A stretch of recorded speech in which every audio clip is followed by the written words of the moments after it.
Have you ever heard the statement that black people built the United States of America? Well, you might have heard and then unheard it without knowing this statement is correct. Yes, black people built all important government buildings that give meaning to the U.S. So does that mean the most famous building in the U.S. Capitol, the White House, was built by black slaves?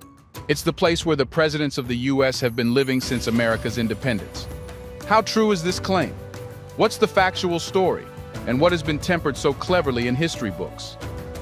Welcome to a new episode of Black Culture Diary, a channel where we talk about less-known and hidden black history, culture, arts, and lost civilization.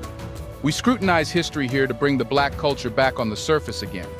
In this episode, we will tell you the inside story of how black people built the White House and in which conditions they worked. Let's get started.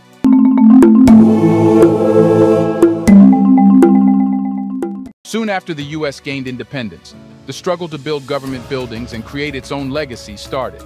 Even before the independence, blacks contributed and were the major power in winning the U.S. its independence.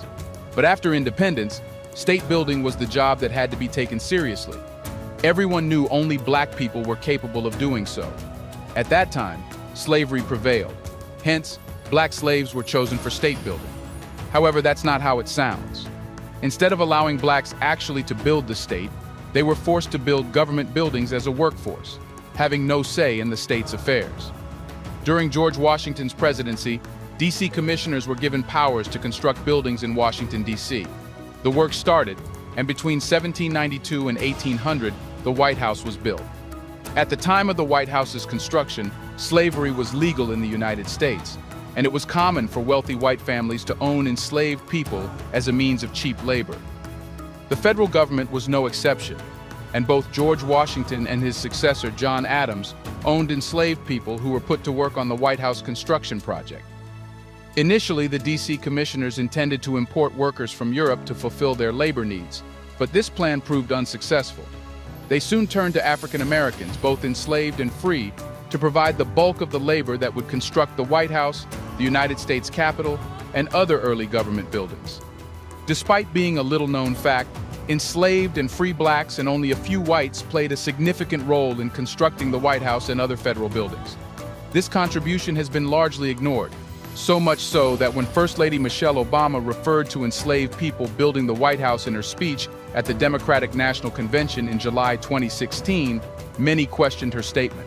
However, what the First Lady said was absolutely correct. The new federal city of Washington was situated on land surrounded by the states of Maryland and Virginia, both of which relied heavily on enslaved labor. The city was being built on the site of farmland and forests, requiring countless trees to be cleared and hills to be leveled. As the new public buildings began to take shape, enormous quantities of stone had to be transported to construction sites.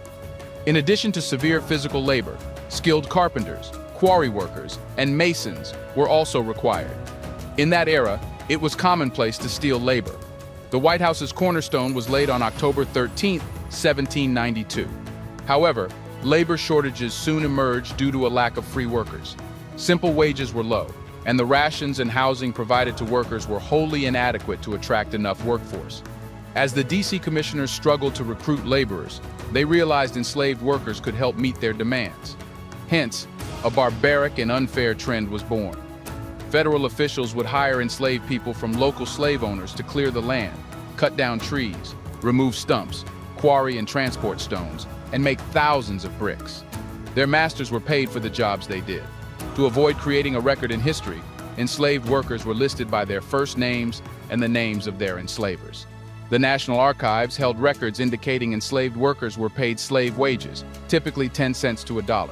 This means that for every dollar earned by a free worker, an enslaved worker was paid only 10 cents.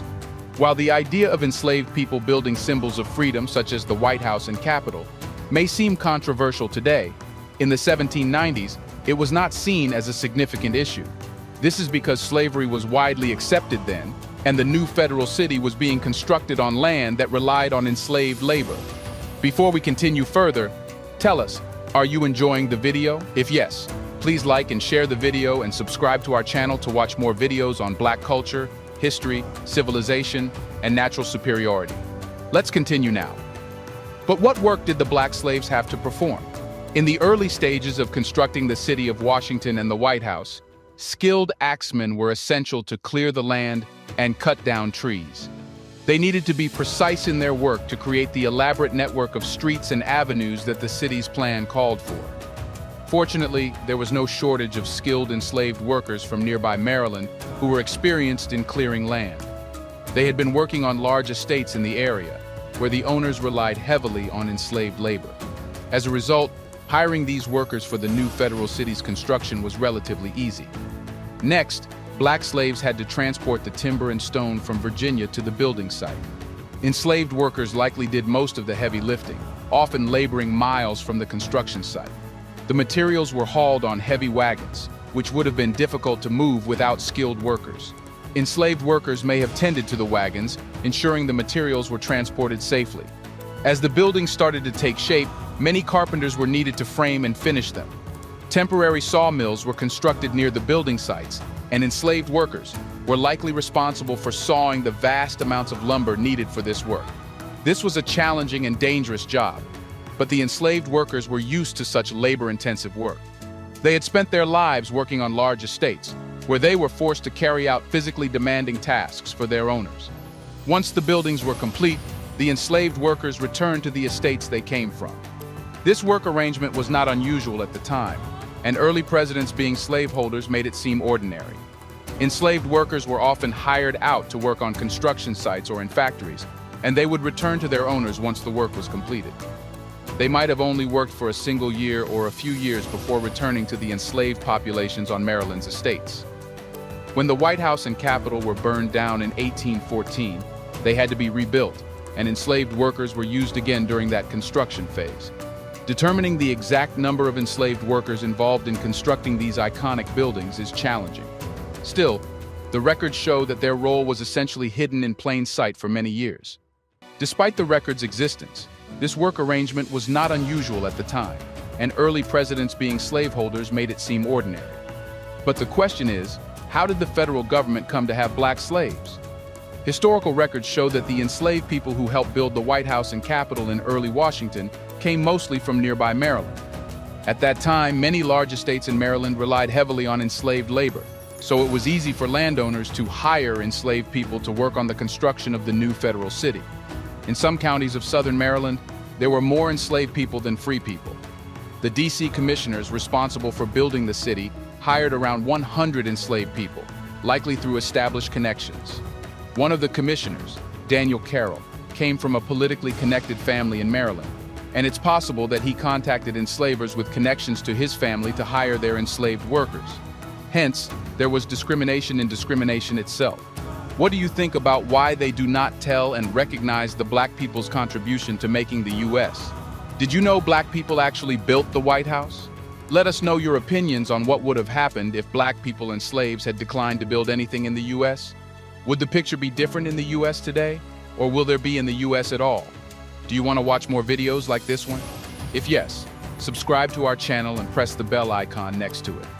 We have decided to bring videos on something nobody is talking about: the black culture, civilization, history, and the evidence proving black superiority. Thanks for watching, and until the next video,